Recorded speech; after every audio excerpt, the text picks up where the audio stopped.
Good. Oh, fucking hell. Bibby's on screen, but it's not Bibby. It's the message where I've just sent him a screenshot of Francis Mack's video. Anyway, welcome in to twitch.tv/Ice Cream Plus. My name is Graham Day. I'm joined by the man that we call Bibby. I'll read Bib. Hello.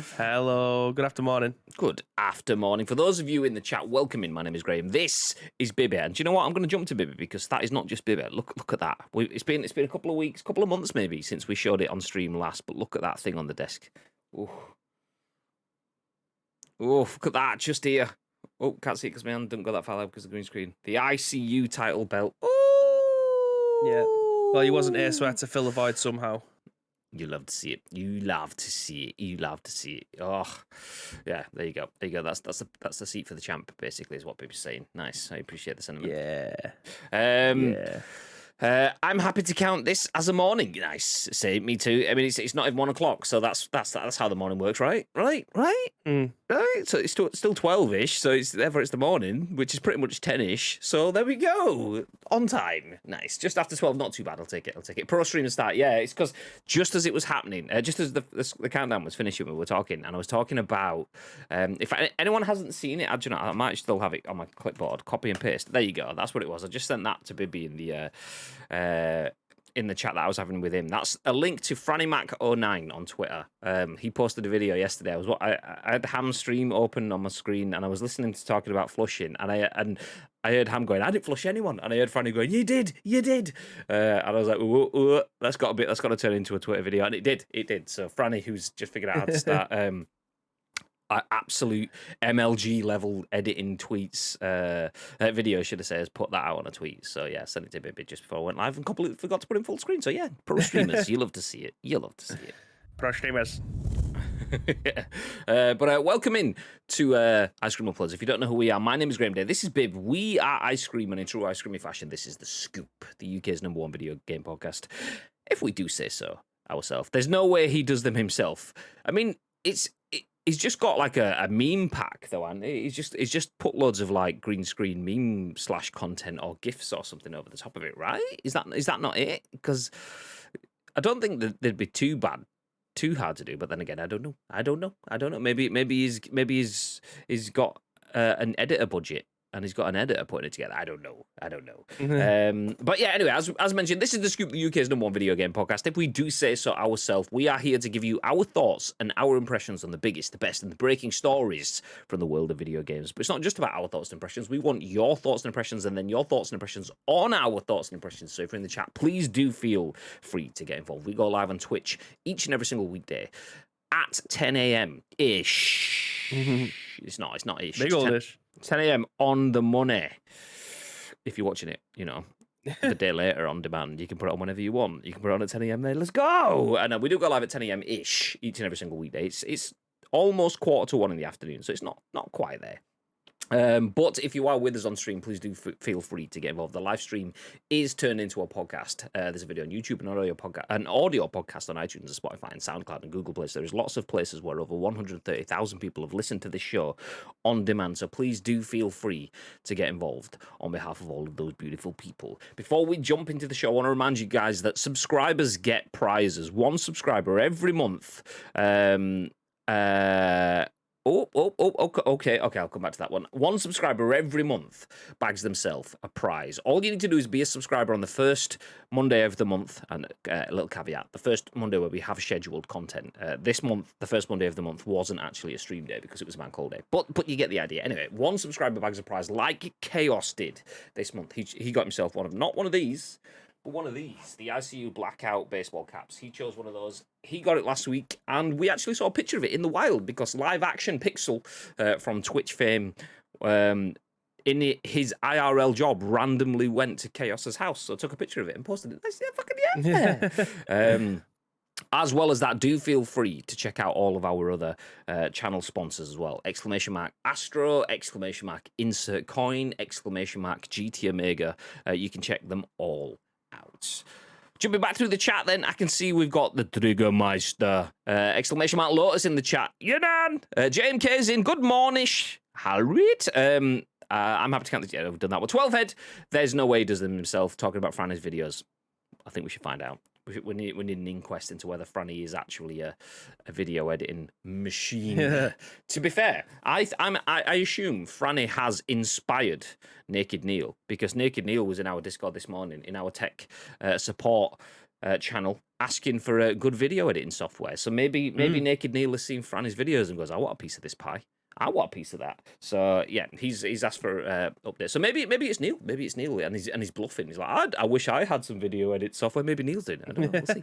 Silencer, good morning. Hey, how you doing, dude? Viv says ish. Also is here for my advertised birthday shout. Okay.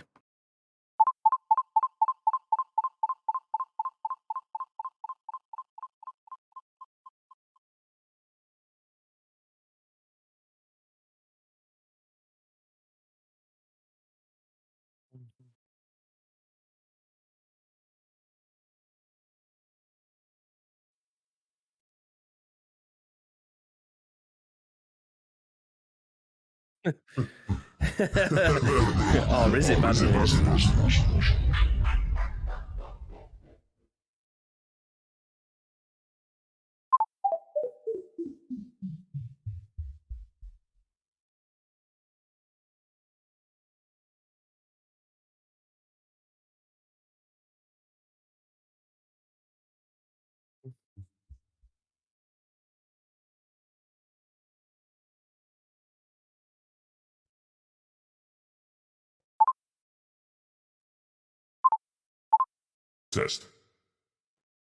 Test.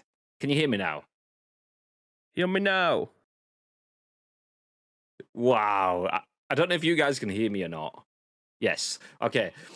The reason that was silent is you missed it all, which was a shame, is because did you see me shit myself? So I was talking and voice mod wasn't doing anything. I flicked it to the deep voice to see if it was working, and it was almost like, do you know when you're typing something and Microsoft Word like freezes?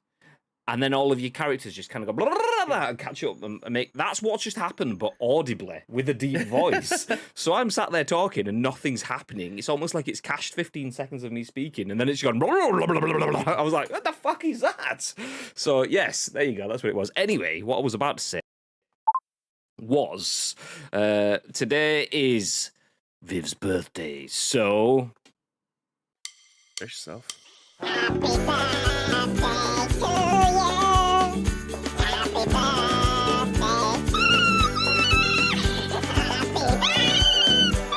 Happy birthday. Happy birthday. nice. Nice.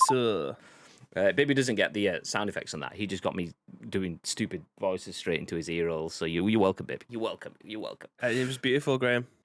Best happy birthday I've ever heard. Terry Beryl says muted. Yeah, my voice mod decided to shit the bed, but it's fine now, hopefully. I say fine, you had to hear that. So if you think that was good, then it's fine. If not, then it's just the way it works. I'm sorry. It's a silent shout out, yeah. Yeah. So did you get the I'm assuming you got the happy birthday song on that. You didn't just get me normal voicing it through the microphone. I hope so. But happy birthday, Viv. Yay. Thank you for joining us on your birthday. And Cheese Leaf Geek has redeemed disco lights. And do you know what? I'm going to give you your points back. Because I'm not actually, well, I am in my room. I am in this room that you can see, but there's all sorts of stuff behind me at the moment because the house is getting work done. So you'll see my arm disappears because it's all green screened, which means if I turn on the disco lights, you won't see them. So I have given you your 1,000 sprinkles back. Thank you very much for trying to interact with the stream. I appreciate that. But I'll get you back. Next, when the room's back to normal, I'll give you a free bit. No, I mean the lights. I know what you're thinking. Calm down. It's not like that. It's not that sort of stream. So that's only on a Sunday when baby's on, honestly. Yeah. Welcome in, Terry Beryl. Thank you very much for getting involved in the chat. Good morning-ish. Good after morning. Gagad, good after morning. I'll read. How are we doing? How are we doing, Gagad? Mate. But yes, we are here to talk about video games. Obviously, it's nice to shout out Happy birthday for Viv. I mean, we tried to let it go, but it was in here for seconds before he even mentioned it. Well, to be fair, I'm not a big fan of building up birthdays, so I just find it quite jarring. My birthday comes and goes without people even noticing it. So, Viv, just sorry to make it all about you. I'm not joking. It's you've probably got maybe 2-3 weeks before we start the 6-month countdown to my birthday. So yeah, let's go.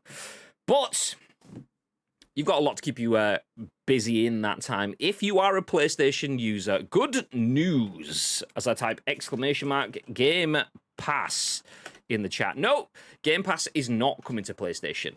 And if you don't know what Game Pass is did you know that if you have an Xbox, you can get Game Pass where for a low monthly fee of only £10.99, you can get access to hundreds of games, including day one releases and even EA, Ubisoft, and Activision Blizzard games. Plus, you can even get the first 3 months for £1. Well, we don't quite have that on PlayStation, but we are getting something that is close to that now. Finally, as Sony details dozens of games coming to the revamped PlayStation Plus catalogue. That headline story is written by Tom Phillips at Eurogamer, and it says Assassin's Creed Valhalla, Control, Red Dead 2, Knack, and more. Then sticking with that, we'll jump into our next story, also written by Tom Phillips at Eurogamer, very, very closely aligned to that. It says Ubisoft Plus Classics is a cut-down subscription for PlayStation Plus Extra/Premium. It launches with 27 games and will have 50 by the year's end. Then we'll talk about, do you know what? It's not just about PlayStation getting games. Xbox is getting games too, as Fall Guys is going free to play alongside its Switch and Xbox release in June. So if you haven't got Fall Guys, if you didn't pick it up on PS Plus, you've not got it on PC, you've got an Xbox or a Switch, and you think, do you know what? I want a bit of that. It's a good game. It's actually a really good game. Infuriating, but for free to play, it's exceptional. Well, you can get involved. The game is going free to play next month. Then we'll talk about Take-Two CEO Strauss Zelnick, who has acknowledged... actually, I'm going to stop for just 1 second because I'm going to read this title, how it's written. He's acknowledged frustrated Red online players and promises nothing. What's Red? Do you mean Red Dead? God damn it, Justin Reeve. It's not Red Redemption. God damn. So yeah, basically, Take-Two have acknowledged that Red Dead isn't great, but they've done nothing about it. Nice! That's a great... Oh yeah, it is bad. Anyway, and then finally we'll wrap up talking about Multiversus, the new multiversal game from Warner Brothers, which confirms new characters and an open beta release date. Interesting. But babe, Yes. Game Pass. Yeah. Despite it being not very good, pretty weak offering, and I want to say daylight robbery for Xbox, just taking customers' money away and not really giving anything back. PlayStation have decided to copy that. Should we jump in? Yeah. Tito's turning his grave.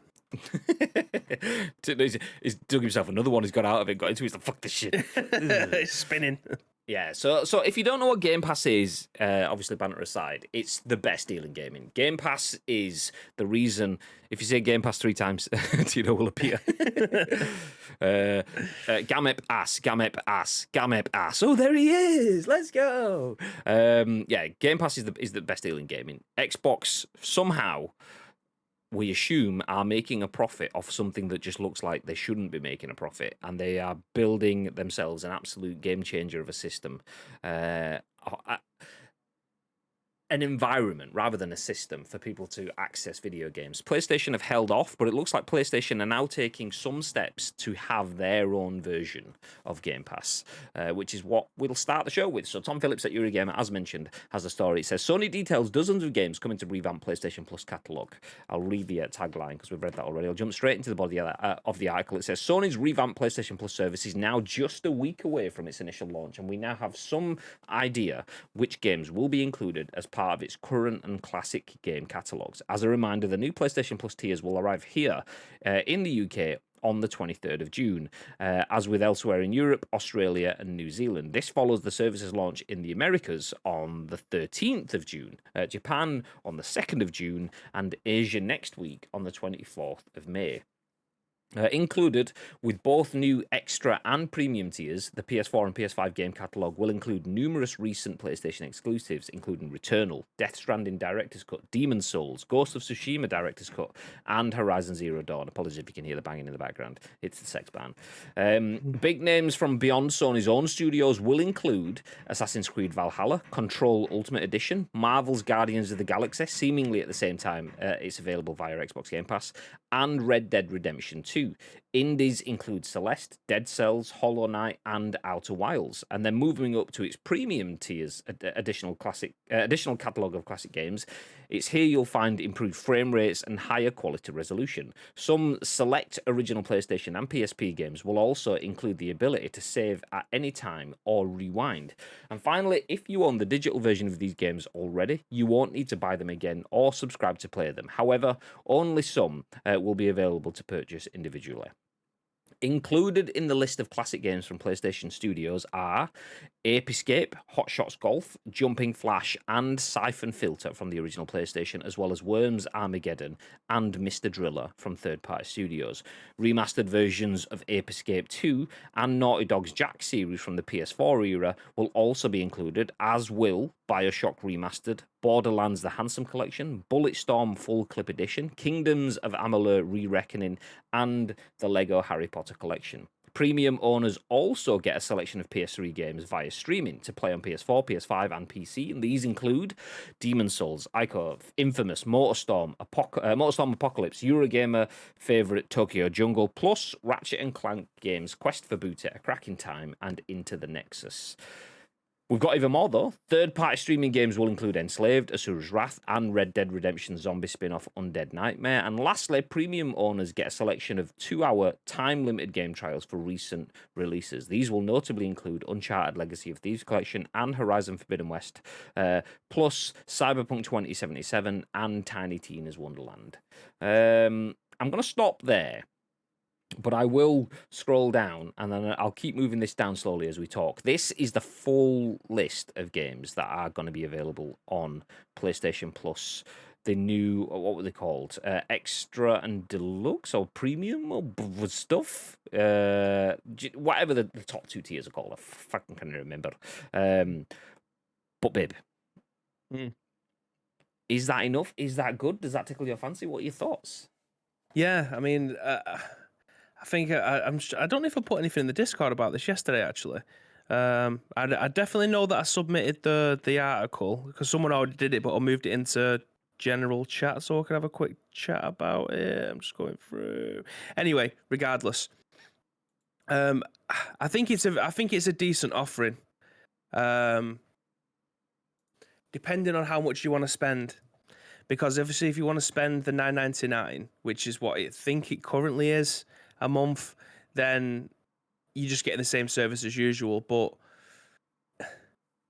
it depends. I think it all comes down to how much. If you want to spend it monthly, every 3 months, 6 months, or 12 months, I feel like if you wanted to get the best out of this, out of all of these deals and the different packages, then you're better off going for the year one, but at the biggest package. Because I think monthly it's like £18.99 for the premium version. But if you wanted to pay for it for a year, it's £120. Then if you wanted to go for the one just below that one, I can't remember if it's called Essential or Extra.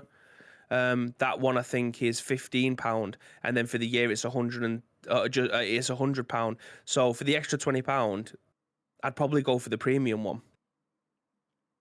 Just looking at this, like actual video, so they've got Essential, Extra, and then Premium, but the thumbnail had the word Deluxe on it. But then back to the end of the video, it says Premium. Yeah. Although I think is Deluxe the one that's available in certain regions that don't have access to it all? Like Premium includes some online streaming stuff, but I think I want to say some areas of the Americas maybe that don't have. Maybe it's because of online infrastructures that they don't have the ability to stream games, or it could be licensing or whatever. That might have been Deluxe, but yeah, Essential is the basic, Extra, and then Premium are the two increasing. Yeah, so I think it's a decent offering. Like if you've missed a shit ton of games, Like we always talked about how PlayStation Now was obviously being compared to Game Pass because it was the like of like rival, but it just the content wasn't there. The price was ridiculous. Like it just wasn't worth your while. But I do feel like if you wanted the full PlayStation experience, and there is a ton of games that you've missed, I think this is now a viable option. Being able to play demos of games, obviously that would be nice if the demos were free. I feel like everything would be nice if it was free, but demos obviously used to tend to be something that you'd get on a disc when you bought a like PlayStation Magazine or something like that. So it'd be nice if we still had the option to be able to play demos for free and it wasn't tied behind a paywall. But for £17 a month, I think it is a viable option if all you do is game and you wanted a back catalogue of 500 games to be able to play. It is obviously way more expensive than Game Pass. Are you getting more? I don't know. The fact that you can play Game Pass on your mobile, on your on your Xbox, on your PC. For Game Pass Ultimate, I think it's like £15 a month. So look, I think it depending on what is available for both of them, I do think they're both obviously massively viable options. I probably won't subscribe to both at the same time because obviously that is a lot of money to be able to spend like £34 on video games a month. I think that's quite excessive. I don't think I'm going to be cancelling Game Pass anytime soon, but if I did, then PlayStation obviously will be getting. I mean, I will obviously subscribe for at least a couple of months. Maybe I'll do the 3-month trial for PlayStation just to be able to see how much I end up getting out of it. But for a long-term investment, I bought a Netflix. I started subscribing to Netflix 5 years ago, and I've subscribed ever since. I've obviously upped it now so I can watch stuff in 4K and 4K TV. So it's costing me an absolute fortune for a very lackluster amount of things on there that I probably will be watching. I definitely don't get my money's worth out of Netflix, shall we say. I definitely get more. It does have a Lambo Lambo Disney Plus. that's just there for Netflix. That's what one of his Lambos is for. Absolutely. Ironically, I'm saying all of this in a studio that's worth a hell of a lot of money with an 85-inch screen behind me. But still, it's a little bit of a flex, but okay. Small flex. It's fucking massive, believe me. It gets really warm in here with this right about now. But yeah, I love the fact that we've now got options. We've got 3 tiers. You can literally choose which one you want. You don't have to be subscribed to the top tier if you really don't. If you don't want to, you can literally just carry on your subscription as if nothing has ever changed.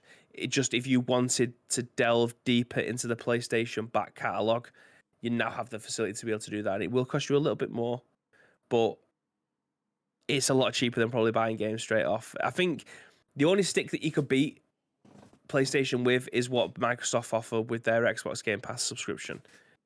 Brand new games on day one that are made for first party are all included on there. PlayStation, I don't think are going to do that. And that's the only stick that you could beat them with. But apart from that, everything else just seems pretty decent offering. Pretty decent. Yeah, that's the thing.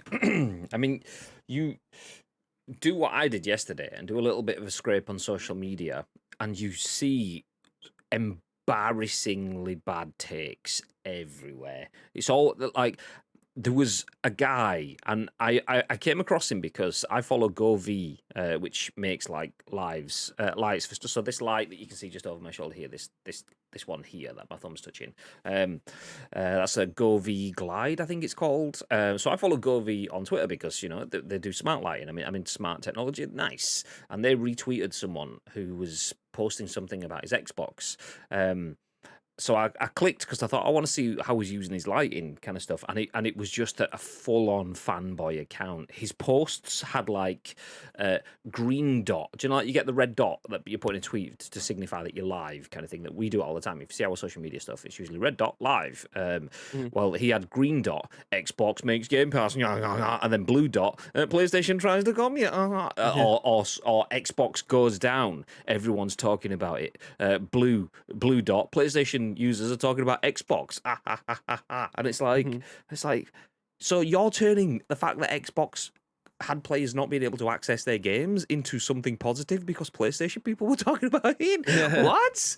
And I just think there's no point in that stuff. I know we obviously feed into that for banter reasons, because we literally have an Xbox boss emote and exclamation mark Game Pass in the chat because there you go, boom, Xbox boss.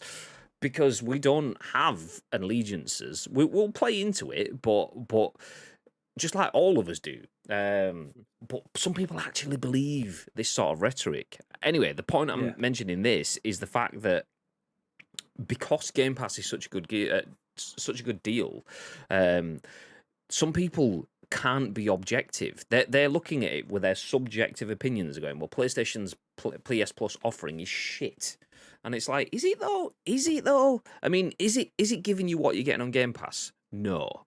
Do you still feel Game Pass can be is substantial enough for them to keep it as it is without increasing prices and stuff going along, unless they get millions more subscribers and stuff? There's all sorts of different conversations off it. But Xbox is doing Xbox's thing, and it's exceptional. PlayStation is actually offering something that's not actually that bad. I mean, if you don't want it, don't get it, obviously. But it's not actually that bad for the amount of money that you get and the amount of content that you would get in that. There's a lot of people that still haven't played fucking tons of games. Like if I bring this list back on screen. So you probably hear the banging starting again now. So like Alienation from Housemarque, great game. Days Gone. I mean, I'm skipping past good games in this as well. I'm just picking out games that speak to me. Death Stranding Director's Cut. Everybody's Golf, Ghost of Tsushima, God of War, Gravity Rush, Horizon Zero Dawn, the infamous games, Little Big Planets, Spider-Man, both games, Resogun, which was actually a badass game, Returnal, Tearaway Unfolded, exceptional game, The Last Guardian, Last of Us, Until Dawns, and that's just PlayStation's PS4 and PS5 games. Then you've got third-party games, NBAs and Resident Evils and stuff like that. Then you've got classic games from first and third parties and so on. There is tons of content in there.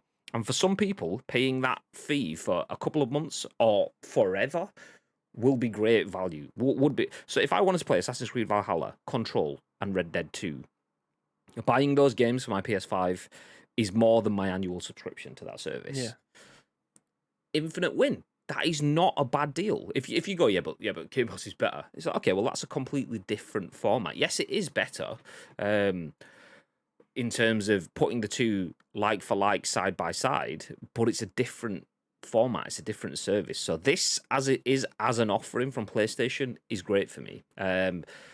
Will I get it? I'm not sure. I'll have to see. When it comes to it, I'll weigh it all up. Obviously, I've still got another month or so left yet, but I will weigh it up. But as it is, it's not a bad offering from PlayStation. And I think PlayStation have done well here to try and strike a balance, to keep their major titles as something that is a full-priced release. Keeping what did they call it? A virtuous cycle. So you pay full price for a game that allows them to make full price quality game, basically, and then it continues. You pay for a good game, we make a great game. You pay for a great game, we make a better game. You pay for and it's that sort of thing. You keep paying for it, and it keeps looking after itself. Whereas you drop into that free-to-play subscription system, you can't really push the envelope anymore because you are confined by the restraints of your revenue. There's not really any scope to go beyond your limits then, to extend your means. And that's where PlayStation are there. So I feel like it's good because Xbox and PlayStation are two different systems, two different aims, two different audiences, and that is something we've never really had before. PlayStation and Xbox were the exact same thing, a lump of plastic that had either a blue or a green sticker on it, and they made the same games, pretty much. Yeah. Now we have different aims of how they want to use that.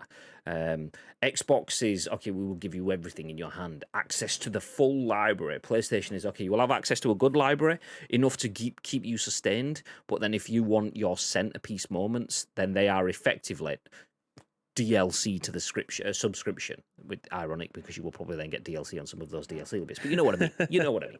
So it's good. The fact that we have two different aims from two competing things is something that we haven't really had until this generation, and I'm all for it.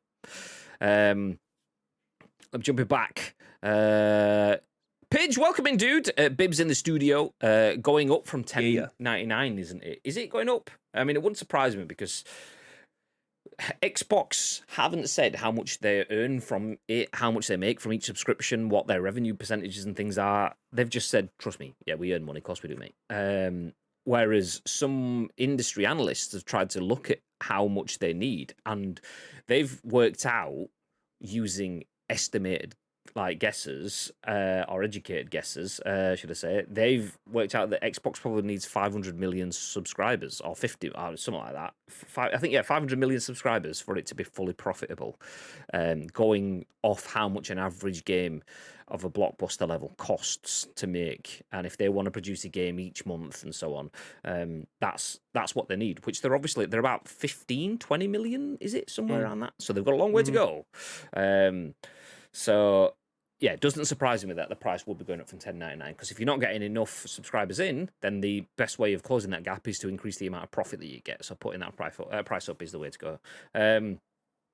Not sure when it's going up, but I've just paid $10.99 for mine as my Xbox Live run out. That was me a couple of weeks ago with my PlayStation Plus when we were doing the Insert Coin stream. Fuck, I have no subscription to PSN. Yay!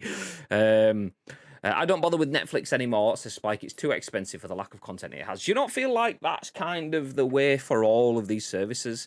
We're having a conversation. It might have been off stream with Bibby a few weeks ago about how everything, you get it in cycles. Everything goes out and branches out on its own, and then someone finds a way of bringing everything back in under one roof. You'll get one subscription service that binds them all.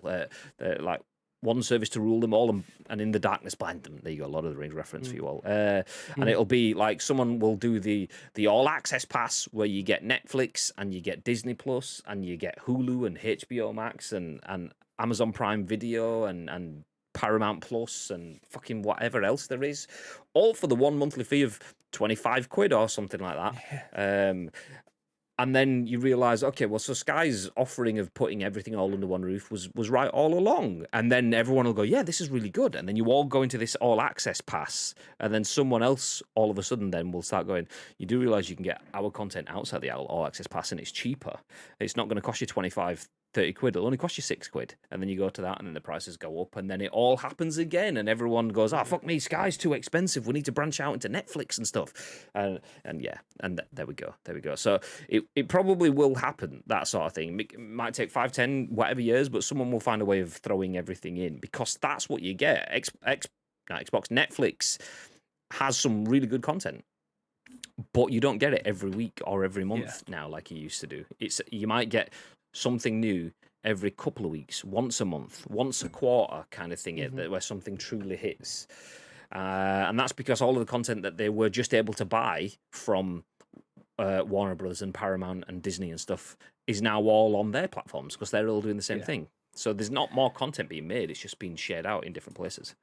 They make a bigger deal of bringing stuff back that hasn't been there for a while, so they'll do like a massive campaign when Friends eventually ends up coming. If it's not already gone, they'll make something where Friends comes back or whatever other shit that's just been put on there. Like, yeah, it's not. I don't think it's worth your money at the moment. I keep it on there, obviously, because Samantha watches TV way more than I do. But Disney Plus is the best thing out there in terms of value for money, I think. And if you're coming back to video games, we talk about me and you being PlayStation fanboys, and I think that obviously people will get that impression because we play on our PlayStation 5s. I have an Xbox Series S, mine's in the front room. I play that when I'm not playing on my PlayStation 5 and I've got a little bit of time. But we are PlayStation, we were in the ecosystem because we was in the PlayStation 4 ecosystem. So like all of our games that we had purchased over the last 9 years have been on a PlayStation console. So if you want to go back and play a PlayStation game that you can now play on your PlayStation 5, of course we're not just going to go out and buy the Xbox version when we already have it. It's just, I think that just comes down to common sense, but a lot of people obviously don't see that. They just, because we are playing on PlayStation 5s, that's it. We don't really have Xbox at heart, but that's far from the truth, Graham. Far from it. No, I agree. Jumping back through the comments then, I stop Netflix too until it builds up, then I watch it for a month, says Pidge. Gagad's lurking, how very dare you, but whatever, mate, I don't even care. Lotus says PS Scrubs, Kappa. And Pidge says this. The thing is, though, that sticky's enough. I mean, if Microsoft offers something and Sony don't, then why use Sony? If Samsung offered a tablet with every purchase free of charge and iPhone didn't match it, or offer something just as worthwhile, then it makes sense to go to Samsung, in my opinion. If you've already got a PS5, then it's great value. I just think Xbox offers more if you're picking your console. If you're a PC player, then Microsoft obviously offer a better deal. The thing is, though, Samsung did offer free tablets with mobile phones. But never caught up with the iPhone, which kind of goes with and goes against your point there. Like, in terms of offering, what was it? It was like, I wanted the Samsung something or other, and it was like, get the Note tab with it as well. And I was like, okay, yeah. And then I ended up sticking with iPhones because I thought, do you know what? It's not worth it. But the reason I went and stuck with the iPhone was because the system, the offering just suited me better. But if people are already in PlayStation's system, they've already got their legacy titles, their digital purchases that they've had for the last 7 years or so, and they could jump over to Xbox and stuff, and they go, okay, well, it's attractive getting the free tablet or the Xbox catalog. Yeah. But I actually know what I've got here, and I've got people that I play with and stuff. So if PlayStation put that sort of stuff in there, PlayStation don't need to entice new users. PlayStation need to keep their users, and that's the difference. Xbox need to bring people in. PlayStation would like to keep the status quo. I mean, don't get me wrong, they would like to bring new people in. Obviously, any business does that. But their modus operandi right now will be to just continue as is and not fall back. And if they're offering better services than they have done previously, then that's a great way to do that. Is it enough to stop the onslaught? Possibly not. And I can't really comment on that because I'm going to stick with PlayStation and add Xbox to that at some point. So I'm not going to move away from this. I'm just going to move into Xbox as well. But some people might not. But having the different offerings before, it'd be like, how would you make an analogy for that? Like, if Xbox has the free tablet with the phone, but PlayStation has absolute blockbusters that can't be got elsewhere. That's like the iPhone going, I don't even know what the add-on would be. Like, Xbox is going, okay, free. It'd be a game or something, or an app, a groundbreaking app that you can't use on the Xbox, on the Samsung phone. It'd be like, okay, Uber Eats, you can't get that on your on your Samsung. Like, fuck, okay, well, that's a decision to make then. Ooh, I mean, if you live in a rural area, probably not, but if you live on the edge of Manchester and you can get all the shit there, I can. Oh, okay, well, that's a conversation. But it wouldn't just be Uber Eats, it'd be Uber Eats and Just Eat and Deliveroo and all of the others. Okay, food delivery options are exclusive to iPhone. It'd be like, ooh, okay. And that, I think that's where it's probably a flawed analogy, but that's all I could make up on the fly. Sony will build on the current Game Pass. It's new, so it'll have changes just like Xbox's did. Depends. IPTV is good value. Someone else said that as well. Dodgy boxes are amazing value, apparently. No comment. I don't know.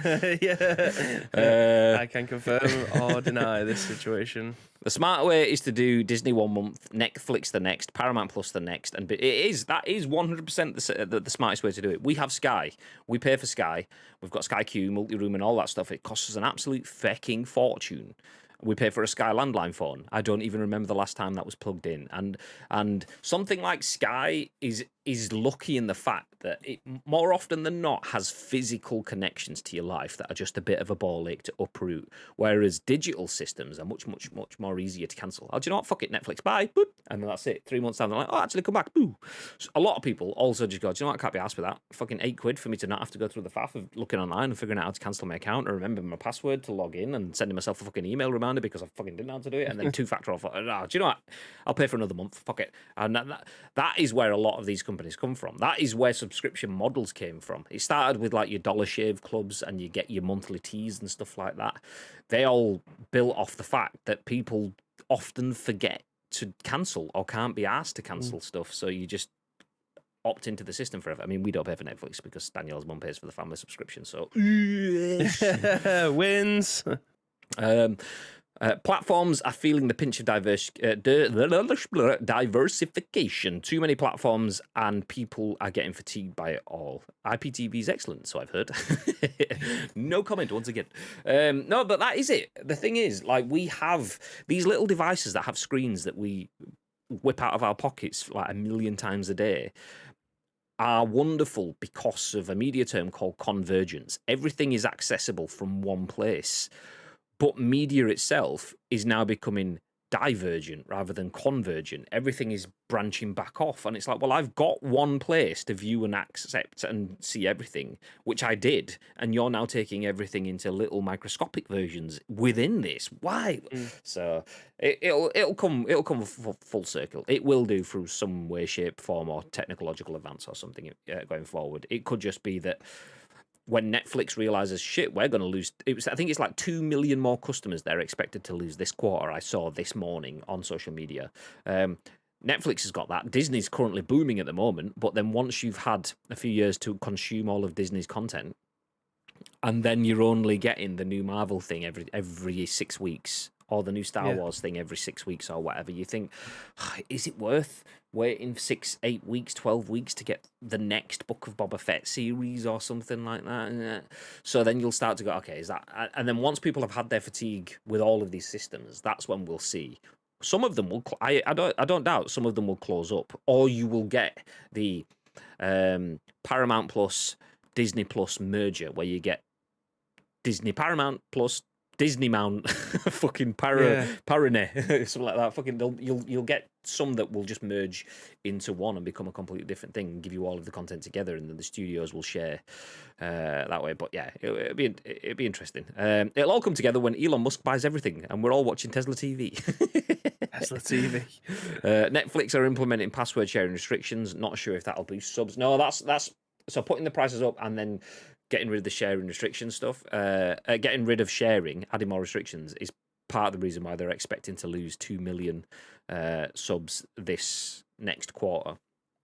Are they expecting the people who are going to get locked out of their account to go and buy their own account? It's not going to happen, is it? Nah, there's a reason people aren't already in their own account. It's because it might only seem like, well, I mean, I don't even know how much it is. I've never actually paid for Netflix. I've always been on Danielle's mum's account kind of thing. So what is it, like fucking 15 quid now-ish, something like that? I think I pay like £17, but I've got I think you can use 3 different devices, but I also have the 4K stuff as well. So yeah, that's a considerable amount of money for most households. I just slapped my microphone out of anger because of how expensive it was, and not just because I caught it with my hand. I think I'm paying £17 for Spotify Premium family plan. And I'm on it. Cheers, Dad. Exactly, yeah. So Graham's getting out of play, paying for Netflix and Spotify. I mean, he's saving himself fucking 30 sheets a month. I am paying for Disney Plus, though. I'm the one that's paying for the family license of Disney Plus. So you give some, you take some. Changing to $11.99 for 2 screens HD. Yeah, so something has to give somewhere. People can't afford to keep pushing their prices up across multiple systems. It will be a case of people start riding, okay, this is the period where we drop off, and it'll either be a case of Netflix will go, okay, we know our content is seasonal, we will make content, we will have sub increases between October and January, and then they'll drop off, and then they'll come back again June to September kind of thing, or whatever, like 2 peaks a year or something like that, where people come back kind of thing. Bring back Blockbuster. Yeah, exactly. Yeah. Okay, I'm not going to go too far off this conversation. I'm going to move it forward because we have been talking for quite a while, but we do have another element to talk. So this conversation originated talking about PlayStation Plus and what you can get through that subscription service. There is another subscription service within a subscription service, Subscription. This is written by Tom Phillips once again at Eurogamer. It says Ubisoft Plus Classics is a cut down subscription for PlayStation Plus Extra / Premium. Launches with 27 games, with 50 by the year's end. I'm going to stop for just a second. Didn't even consider that I was talking about eventually you'll get to the point where there's too many subscription services and they'll start to merge. Video games is a great example of that. EA Play, it's in the pass, and Ubisoft Plus, it's in the plus kind of thing. It already getting things merging as part of bigger systems now within video games. So remember, I told you. So it launches with 27 games with 50 by the year's end. The article says Ubisoft is backing Sony's new PlayStation Plus tiers with a curated version of its own Ubisoft Plus subscription, which will provide an initial 27 games and grow to more than 50 by the end of the year. It's called Ubisoft Plus Classics, and it's a cut-down version of the full Ubisoft Plus subscription, available on PC, which offers more than 100 games, including brand new titles, premium editions, and access to expansions and season passes. As part of PlayStation Plus's new extra and premium tiers, you'll get a growing selection of Ubisoft games, including Assassin's Creed Valhalla, and a selection of older games such as Watch Dogs, Far Cry 4, Child of Light, and Steep. Ubisoft Plus Classics will, quote, initially, end quote, be available bundled with extra/premium, Ubisoft said today. It also sounds like the full Ubisoft Plus may be available via PlayStation in the future. Quote, with Ubisoft Plus Classics, we're providing PlayStation players with another way to enjoy Ubisoft games on their consoles, end quote. Ubisoft exec Chris Early wrote today in a blog post. This is just the beginning, as we will ultimately make Ubisoft Plus available to PlayStation owners as we continue to build our vision and provide players with more options to access their favourite games whenever and wherever they are. End article. We'll stop it there. We don't need the end bit, so that's good. That was, once again, Tom Phillips at Eurogamer saying Ubisoft Plus is coming to PlayStation Plus. That's for extra and premium subscribers. So not only do you get all of the PlayStation titles, you will now access to 27 additional Ubisoft titles, with 50 by the end of the year. So that's almost going to double within the next 6 months-ish. Thoughts on that, babe? Yeah, again, it just makes it an even more viable option to be able to subscribe to one of the higher tiers. Like, I know Spike's in the chat. Spike will be just saying it's probably worth it just to be able to play Assassin's Creed Valhalla. I think he's got like 300 hours in it or something, he mentioned last time. Then obviously you got access to the Watch Dog franchise, Far Cry franchise.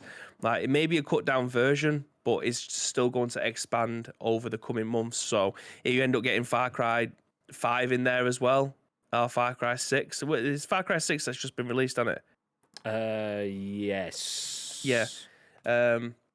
So yeah, you've got access to, I think it is, yeah, a shit ton of games there. Thumbs up. Are they going to include Rainbow Six? Any of the Tom Clancy stuff? I imagine so. So yeah, they've got, again, it's just another viable option, another reason why you probably should, if you are a PlayStation user and you want to play some games that you don't want to go out and buy a shit ton of. This might be, again, another viable option for you.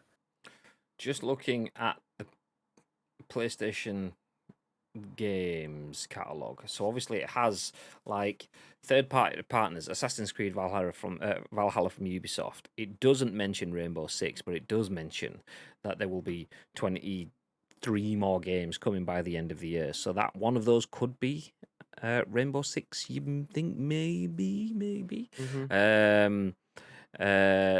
Spike says a lot of these things became popular because of lockdown and people having more expendable income because they couldn't go out. But with living costs going up and people going out again, a lot of these services are going to struggle. Good point. Very good point. Cost of living crisis is a thing, just like the pandemic was a thing. It's very tangible.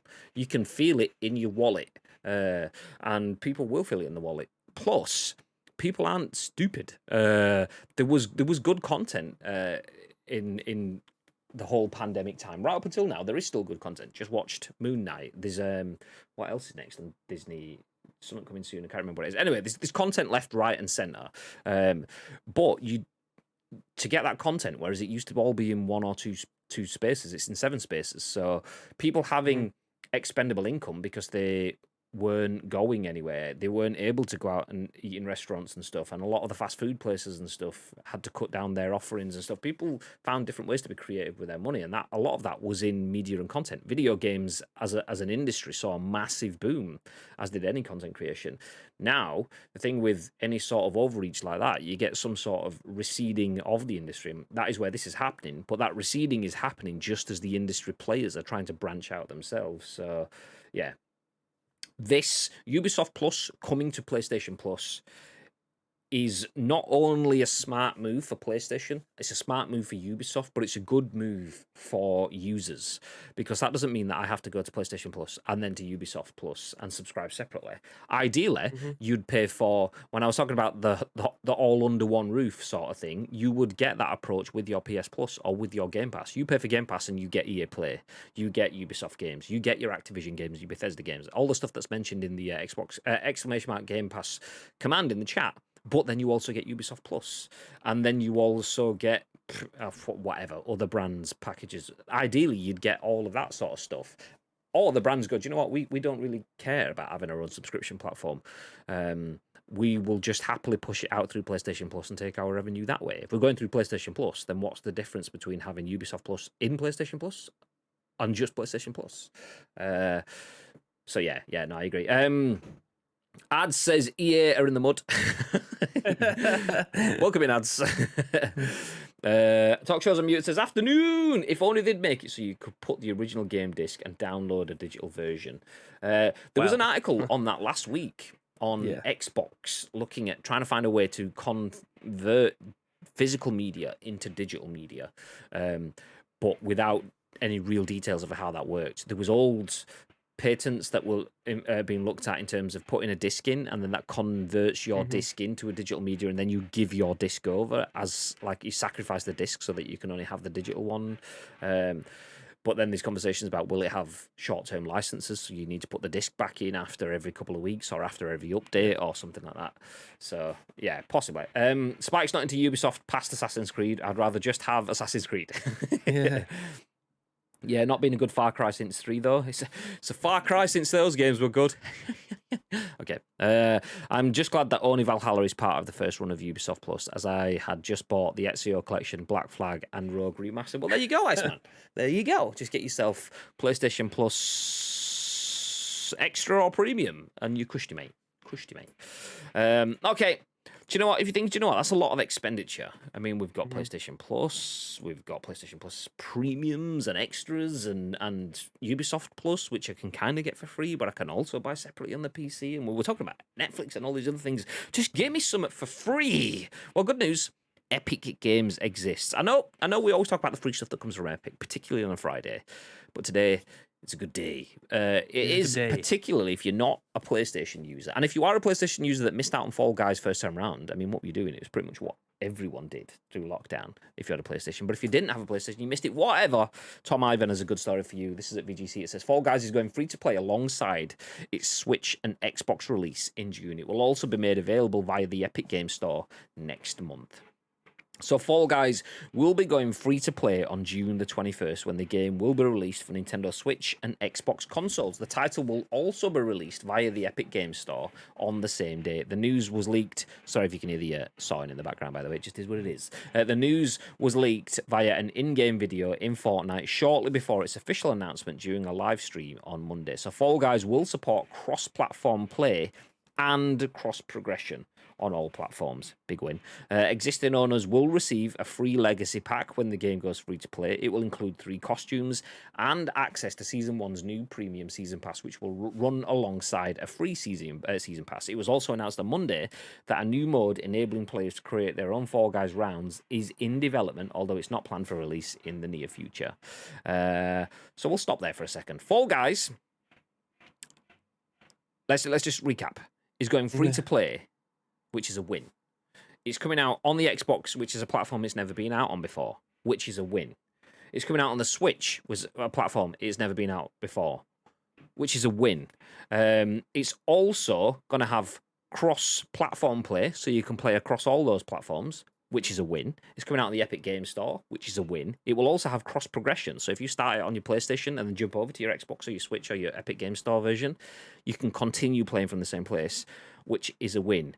Epic knows how to make modern video games. Tell me I'm wrong. Pip, what are your thoughts? Yeah, my only problem with this, Graham, is it too late? And I feel like it's a charged question, but I think it's a viable one. Like, obviously we had the boom when it came out on PlayStation Plus, and then you obviously had to buy it after that. But it was a lockdown game, in my opinion. Put it up there with Among Us as well. I do feel like they're going to get a massive surge in people wanting to play this for the first time on your Xbox and Nintendo Switch. I feel like that may last 2 or 3 months. I feel like they will just continue to put the content out there, new maps, new avatars that you can dress your little Fall Guy up in. There will be stuff for you to be able to play, but I don't think it's got the legs. I think Twitch Rivals will obviously still be doing competitions on this. Like, again, it will have the boom when it comes out, but I feel like it's missed its mark. I feel like this should have... It may have been that PlayStation had the exclusive for a long time, but now is the time... you can play it on your PC as well, but not having it on Xbox and Nintendo Switch at the time when it was hugely popular, I feel like was a bit of a letdown. You could have the same argument with Among Us as well. I feel like I feel like you've missed the boat with that one as well. Like, there's so many. It was the perfect storm when it came out, and I feel like that has definitely moved on, and I think people have tried to find newer experiences. There will always be experiences like Fortnite where people just don't get bored of it and they just continue to keep on putting new stuff out to bring people back, lapsed players or brand new players into it. But I don't think Fall Guys is one of those. I think it'll do very well for the first 3 months that it comes out on the other consoles, but I don't think it will move on to exponential heights again. I agree. Jumping in the chat, Talk Shows Unmuted said Fall Guys was free. Ish. It was free through PS Plus. So it launched on PlayStation through PS Plus, and it was free through that. I think it was about 20 quid to buy it on PC, and then I'm pretty sure it's still like 16 quid to buy it on PlayStation now. So after it left that PS Plus month, you could still get it on PlayStation, but you had to pay for it. It might have gone free again. Maybe I kind of feel like it did, but maybe it didn't on PlayStation. So yeah, it was free-ish. Most people that played it will have played it in that first month when it was massive, and fucking every account in the world was doing their own skin in Fall Guys and so on. It absolutely churned numbers. Will it get to that level again? I doubt it. I highly doubt it. But will it get more than I expected? Probably. And the reason I say that is because I agreed with what Bibbs has just said, in the fact that, okay, and what you guys are saying in the chat. Ad says it'll die after a month, which Spike agreed with. And then 15 minutes of fame. Lake says, I can't remember when I last played Fall Guys. I was even tempted to. Talk Shows on Mute says it was crap, lasted about an hour, and then I deleted it. Ad says I'm not even tempted to replay it. So there's quite a lot of pessimism for it in there. I mean, I played it for a couple of hours probably in total. I actually quite enjoyed it, if I'm being honest. I wouldn't have said it was crap. I thought it was really fun. It's a party game. So party games, by default, they're almost always crap to an extent, depending on how you look at it. But it's once you accept the level of crap, it's only crap if you don't embrace it. And then once you embrace Fall Guys, you actually have quite a bit of fun with it. It's infuriating as fuck and all the other things and stuff, but it did what it needed to. And I think it can do that again. And the reason I say that is because I didn't believe there was a point. Me and Bibb were talking about it this morning. I was like, why are people so excited about it? But you look at there's so many people that are hyped about this. And I don't know whether that's because of a content like starvation. Maybe the games that people are engaging with currently aren't there, or maybe we're in that drop-off period of the game's year where we're just about to start getting all the news, but there's not actually things for people to play. And when I say people, I'm talking content creators. So I've seen Pornihoff, who's a German content creator who usually streams things like Warzone and things like that. He's saying, I'm absolutely super excited for Fall Guys. PUBG console creators like Gargod and the Beard guys have already been talking about Fall Guys and stuff this morning. That's just off of my own feed. I bet if I go out further, there's a lot more people that are hyped for this. And that comes from the fact that even though we've probably all played it, because in this chat, there's probably a lot of people that have had PlayStations or PCs, or just seen enough of the content and thought, yeah, okay, that's nice. But there's a lot of people out there that would have played this that never got the chance because they weren't PlayStation users, or they didn't want to spend 20 quid on PC or something. So the fact that it's free to play across all of PC and Xbox and the Switch, that is still a large install base of players that can make this pop. Will it get to the same levels? No. I don't think so. Will it get beyond what my expectations would have been first thing this morning? I actually think, yeah, it will. Compared to what I thought first thing this morning versus the reception that I'm seeing on it on social media, I think it has the potential to go bigger than I thought it would have done. So, yeah. And also, on that note, I mean, can we just give all games to Epic Games Store now, please? So all games of that ilk, not all games, but so that they can go cross-platform, cross-progression, free-to-play, easy access. Fucking yeah. I mean, obviously it won't work with anything and everything, but certain games you could just give to them and go, okay, make that cross-platform, free-to-play, cross-progression. Yes, please. Yes, please. Yeah. I think they're very good at realising their audience ceiling, because they would have just seen the numbers dwindling on this and gone, do you know what, let's bite the bullet, let's make it free to play now, let's move it on to all the other platforms. Again, we don't know whether or not there was an exclusivity thing behind the scenes where they had to wait for that to expire before moving it over to the other consoles. And they've just made the decision to make it free to play as and when it does move over to the other console. So there isn't a barrier of entry again for people. It would just be whatever the download size is. You can play it on anything. You can play it against anyone. That's a fantastic barrier of entry being removed.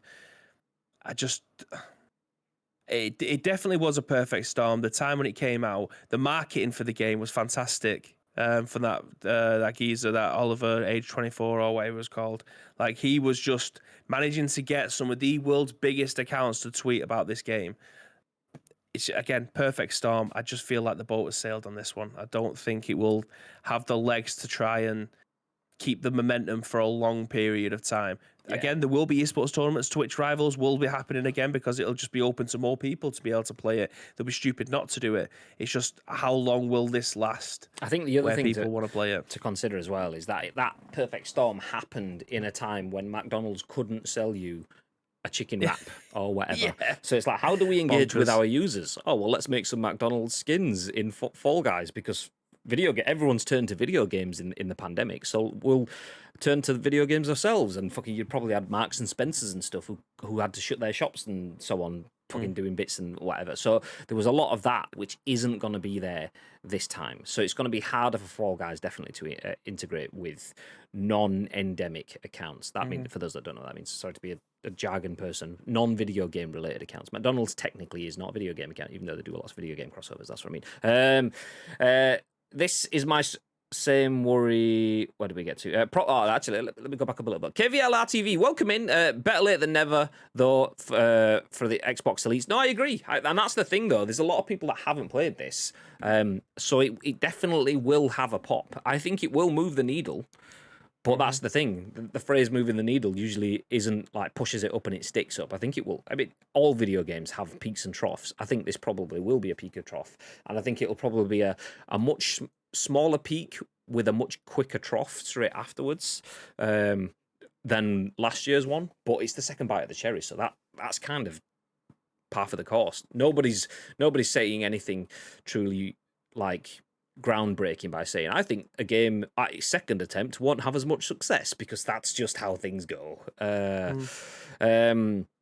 Problem with Fall Guys was it was simple but had an element of skill. Since then, it's added so much more that it's just a mess. It's just messy, and whilst it's an hour of fun, it gets old quick. Yeah, and the same thing as well. The problem was it was fun, but every video game where you're competing against other people in that, even down to the simplicity of Fall Guys, has metas. So you got to the end one where you had those like hexagon, I think it was called, where you stand on a hexagon and it disappears and fucks off, and you fall through it down to the next level. And you jump on it, and you just have people running around, and then all these hexagons are disappearing. Then pretty much everyone would fall down to the next level at the same time. Yep. But then within 2 weeks, everyone was ninjas going boop, boop, jumping up and down, and waiting until the last second just so that they can stay up on that level for like jumping one at a time kind of thing. And then people start finding ways to iterate on that to make that perfect. And that also means, okay, well, this element of fun, it's a party game, but I'm playing against FaZe Bibi. Like, what the fuck? Fuck this shit. No. This is my same worry with Mario Strikers Switch. It'll get stale after 1 month. But that's what you're paying for that Mario style of content. Stick that in there. Yeah. Fucking hell. I still can't believe I wasted 50 quid on that. Some big streamers will play it because of its hype, but as soon as that hype, then the streamers will stop. That is literally any game ever. It's supply and demand. If people don't want it, why would you play it? If your audience wants something else. Epic are clever as they've paid streamers to stream it. Any other game ever. That happens with pretty much every major release as well. Although I wouldn't be surprised if they do pay streamers to revisit it, because that tends to be how a lot of content starts. They will pay a streamer to start on a game or revisit a game. The streamers liked it. Their audience clamour for more, so their streamers continue to play it without sponsorship. So the first bit is streamed with obligation, but then after that, it's the community has their say. So that's kind of standard. There's a Fall Guys Epic Streamer Program thingy, similar, same. Ads is just looking at the industry playbook. I mean, this is inside information. Get your pen and paper out, Graham. Yeah, game changers. Yeah, keep going. I'm waiting on Brawlverse, Rumbleverse still, that wrestling Fortnite game, Epic delayed. Have you got a link to it? Because you've mentioned that like a couple of times now. I don't know if I've seen it. Have you got a link to anything? We have a Wild Nietzsche in the chat. Exclamation mark. Hello. Hello there. Hello there. Welcome in. Welcome in. Okay. Okay, we are over-ish time, so I'm going to fly through these last two articles because I don't think they're big enough stories to fall forward into the next show. So I'll loop through these. So the first one includes a typo in the title. This is from Justin Reeve at The Gamer. It says, Take-Two CEO Strauss Zelnick acknowledges frustrated Red Online players, promises nothing. There isn't much on the horizon when it comes to new content. That should obviously say Red Dead. So Chief Executive Officer at Take-Two Interactive Strauss Zelnick recently acknowledged the frustrations felt by many Red Dead Online players, but held back from promising any substantial changes. Red Dead Online has gone almost a year without receiving a major update, prompting many in the community, which is built up around the game, to pressure its developer for more content. The news comes from a recent interview by IGN. Quote, Rockstar Games talk about the updates that are coming and we're working on an awful lot at Rockstar Games, Zelnick remarked. I've heard the frustration. It's flattering that they want more content and more will be said by Rockstar in due time, end quote. Take-Two later clarified that Zelnick was solely referring to the online servers for the game, explaining that any information about upcoming content will be coming directly from Rockstar. The company did not confirm that a major update was in the works. The last major update for the game, Blood Money, was released in July 2021. This added several robberies, a few cosmetics, and a bunch of battle passes. While this update was relatively significant in size, Red Dead Online has often been criticised for its lack of content, receiving only occasional support from Rockstar Games. This, of course, pales into comparison to another game by the same developer, Grand Theft Auto Online, which has been receiving major updates ever since it was released in October 2013. Zelnick noted that Take-Two and Rockstar are both planning to support Red Dead Online for the conceivable future, and the executive, on the other hand, gave no specific information about when to expect a major update. Zelnick also had nothing to say about what new content will be added to the game. We can stop there for a sec. I think that's a good place to stop. I think this is pretty obvious, in my opinion. Red Dead Online was a good game. It's not really a game that's taken off to the same scale that Grand Theft Auto Online. It's not really. I mean, I'll rephrase that. It's absolutely not taken off at the same scale as Red Dead Online. Red Dead Online, I imagine, rewrote Take-Two and Rockstar as a business with the way that that game works. I imagine that changed the way that they planned around that game. And Red Dead hasn't, so it doesn't demand the same level of content. It's not great for the fans of that game, but business is business. If it's not necessarily churning in the profit, you can't really churn out content. So yeah, disappointing for fans of Red Dead 2 and Red Dead Online, but it kind of is what it is, I think, in that sort of sense. What are your thoughts, babe? Yeah, exactly the same. If you're looking at a juggernaut of what Grand Theft Auto Online is, and then you look at this, the content is night and day. One of them's thriving way longer than it should have been, and one is obviously slowly dying. It doesn't take a genius to work out which one it is that I'm referring to. Yeah. But there's a lot more. People want more modern things. Like, you can't supercharge your horse in Red Dead Redemption, can you? You can supercharge your car though, and you can do bank heists and stuff like that, which you probably could have been able to put into Red Dead. There's still banks for you to be able to rob and things like that. So I don't understand why they couldn't try to at least match it a little bit. But you're only as strong as a player base playing your game, and if there isn't many people playing your game, why would you want to put a load of demand and resources on that team? I think that's what it's it just is, the though. way it is. I think I feel like, and I could be wrong, I feel like it's a case of heists is something that they could just lift and copy, but it probably takes a bunch of time doing server side stuff and whatever. And they've gone, do you know what, the amount of resources and time stuff that takes, heists, let's say we have 100 million people playing GTA Online, 20 million play heists when they actually come into it. So that's 1 in 5 actually do the heist stuff. The rest just carry on doing their RP and whatever they want to do. So if they go, okay, we've got 20 million playing Red Dead, that means like a super small amount are actually going to go through and do their versions of Heist and stuff. So they're probably thinking for the cost return and investment, it's just not there. And it's a shame for people that are really enjoying that game. But it is a shame, but you can't really point the finger. A developer isn't putting resources into something that is essentially a waste for them.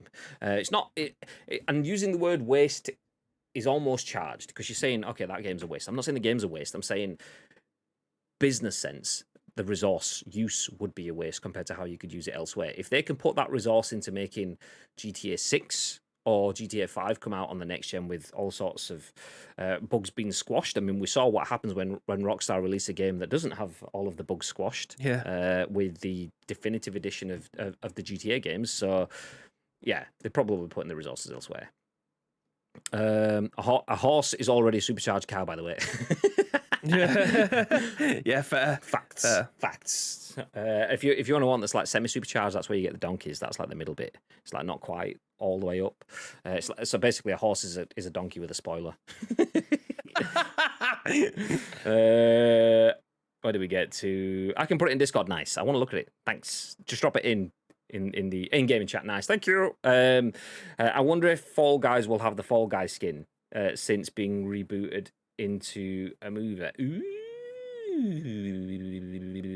No.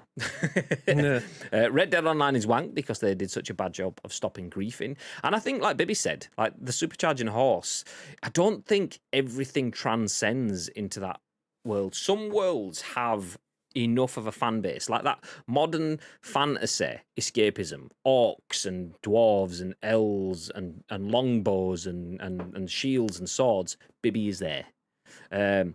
Cowboys and Indians and the Wild West sort of thing, the old sort of like spaghetti western sort of vibe that you get in Red Dead isn't as attractive in the modern world. Don't get me wrong, Red Dead Redemption was one of the best games I've ever played, and that was the same environment, but I didn't also want to go and play that game in an online spectrum forever. So I liked the written story, but if I wanted to go off the beaten path, I'd rather do that in a Lamborghini Gallardo or whatever cheap name they've put on the top of it rather than an OS. So yeah, it's not for me.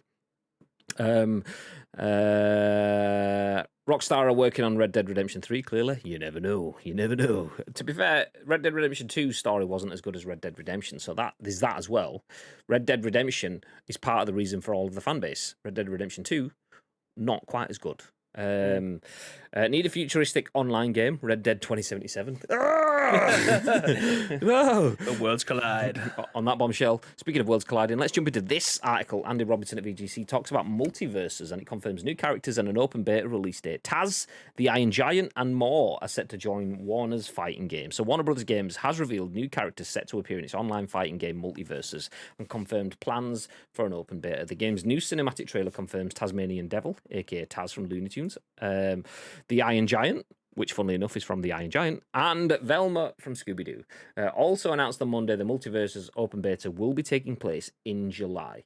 So the open beta will follow this month's closed alpha, beginning on May the 19th and run until May the 27th. And the closed alpha is an invite-only test that will allow players to experience various modes of the game, including a 2v2 team-based game mode.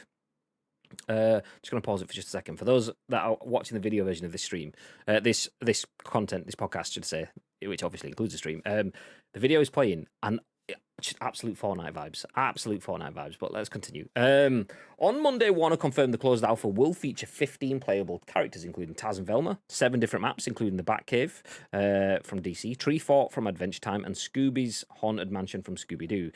And 2v2, 1v1, 4-player free-for-all, and The Lab, which is a practice mode. And following several leaks, Multiversus was officially announced in November 2021.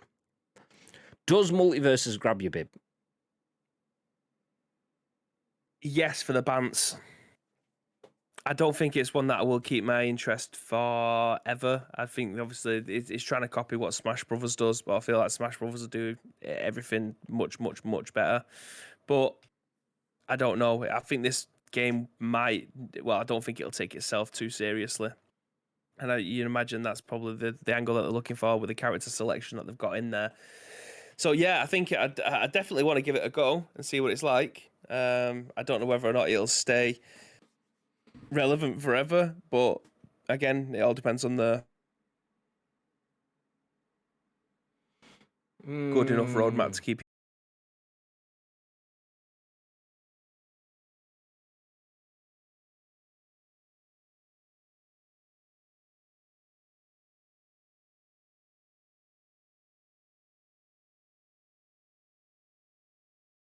Verse. Fortnite found a great game mechanic in Battle Royale and then built on the top of that. I don't know what's happened, but Bibby's just turned into an absolute Lego block, so I'll keep him off the screen for now, but he's like super low res. But yeah, Fortnite found a great game mechanic and then put content on top of that. The likes of, I mean, you can see him on screen now, Superman, the likes of Batman and things like that, they were added in to a great game mechanic. What Multiversus has is content.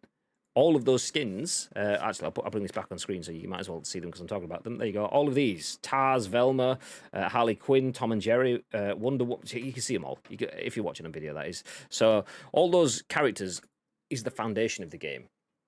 It then throws that into versus 1v1, 2v2, 4 player free for all, that sort of stuff. Does that have enough life?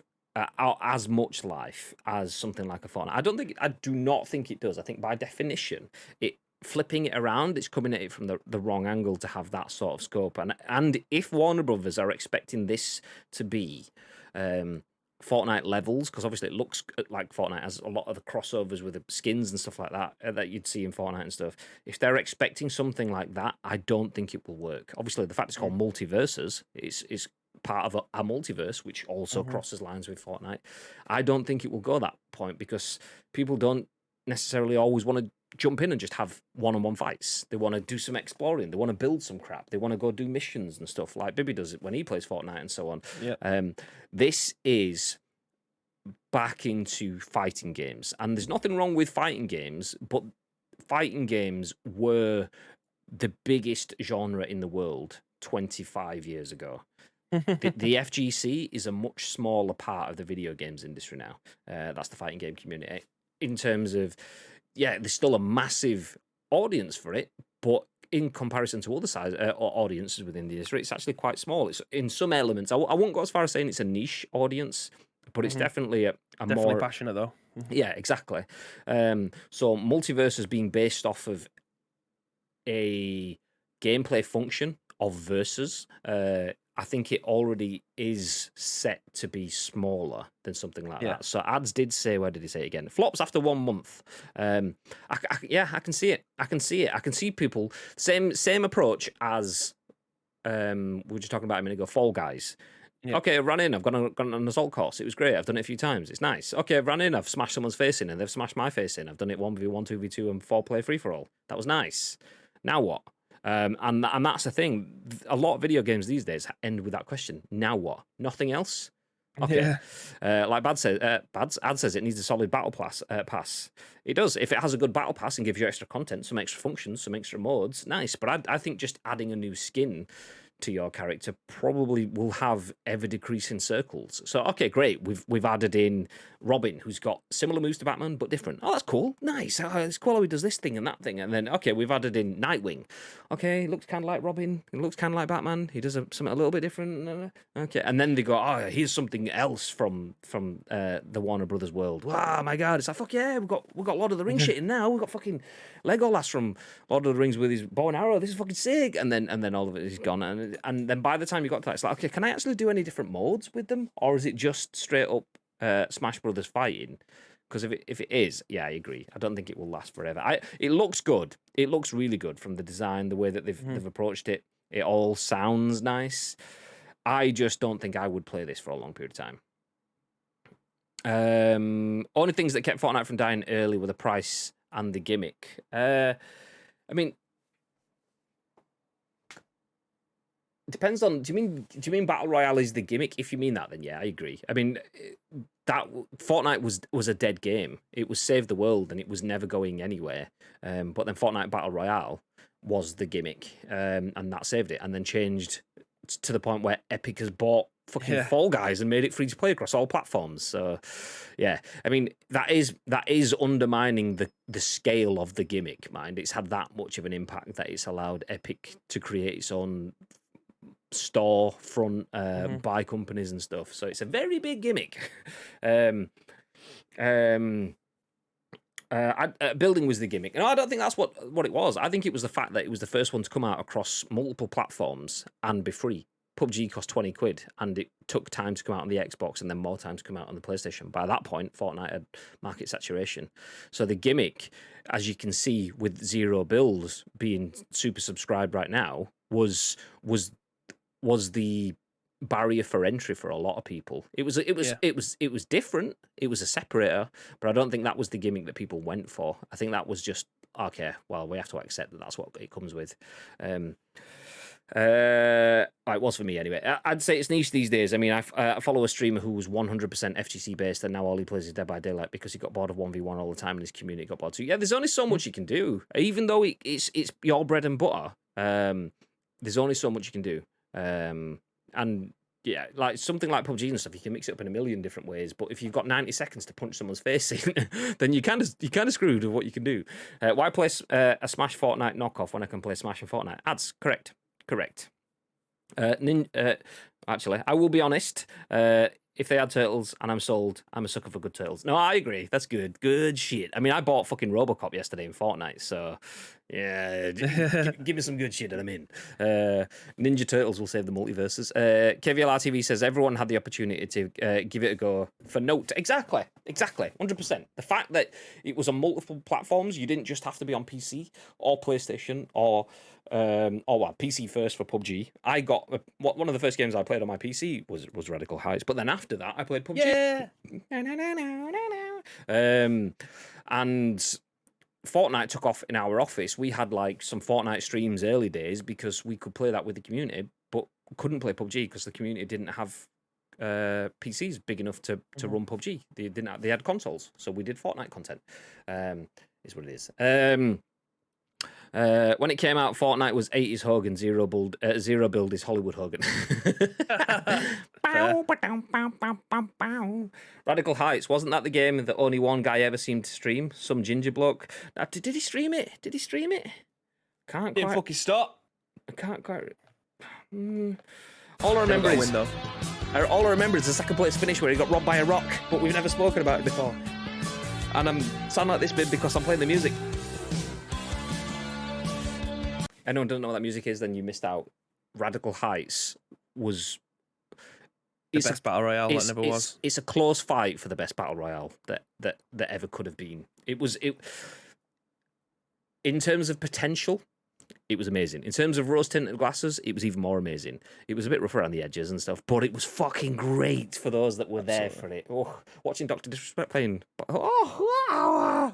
You know what, Graham? I was literally just about to put the link for the one video that ended up getting made from his time playing it back in the days when he used to play with Shroud. I'll drop that in the chat for anyone wanting to watch that in a bit and have a quick laugh at. Nice. It's good. Ric Flair's wrestling at 73. What the fuck? Just saw what he's wrestling at 73. I'd be just happy to get to 73, let alone wrestling. God damn. He's been on two. He's been on. Is he on deathbed number 5? And he's back in the ring again. And that's why. Can we take a moment to talk about recession goths? No, we can't.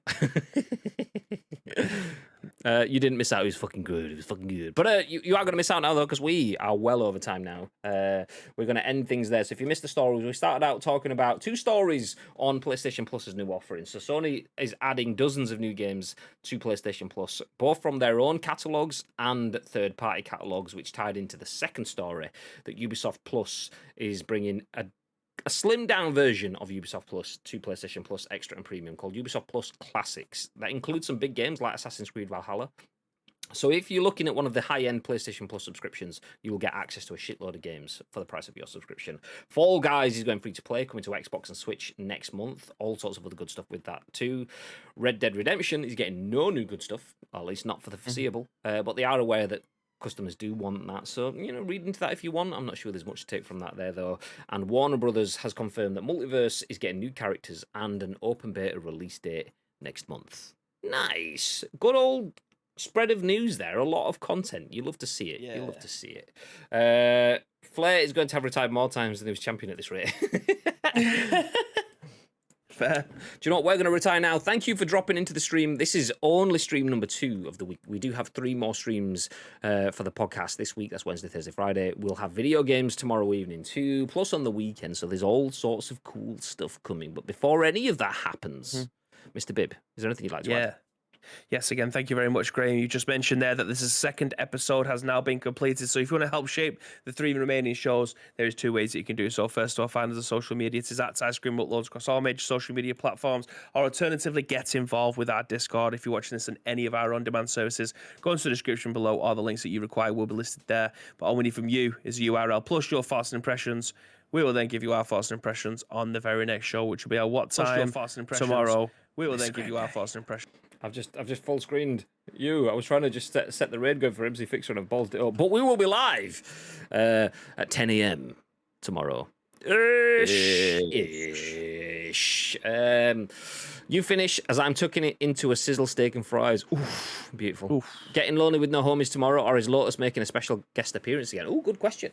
I assume getting lonely with no homies, but we'll see. We'll see. Gagad is back. Well, we're about to leave. Do feel free to stick around for the raid because we've been talking about GTA and things like that, and I realised that it's been a while since we raided MC Fixer.